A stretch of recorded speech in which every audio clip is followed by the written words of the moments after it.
قال الله تبارك وتعالى: وأورثنا القوم الذين كانوا يستضعفون مشارق الأرض ومغاربها التي باركنا فيها وتمت كلمة ربك الحسنى على بني إسرائيل بما صبروا ودمرنا ما كان يصنع فرعون وقومه وما كانوا يعرشون.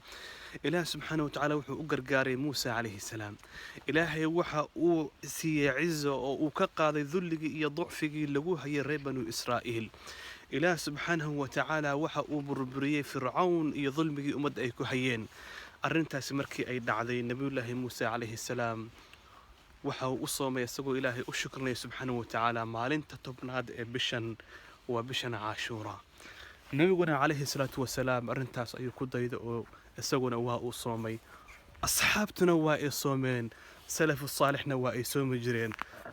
Adigana waxa laga rabaa maalinta in aad soonto oo Ilaah subhanahu wa ta'ala aad u dhawaato maxaa yeelay fadliga laga helo waxa kamid ah inuu Ilaahay dhaafayo sanad dambigii aad samaysay. haddaba jaanis ka faa'iideyso walaalkayga walaashayda qiimaha badan aakhiri adduun baad liibaantida. jazaaka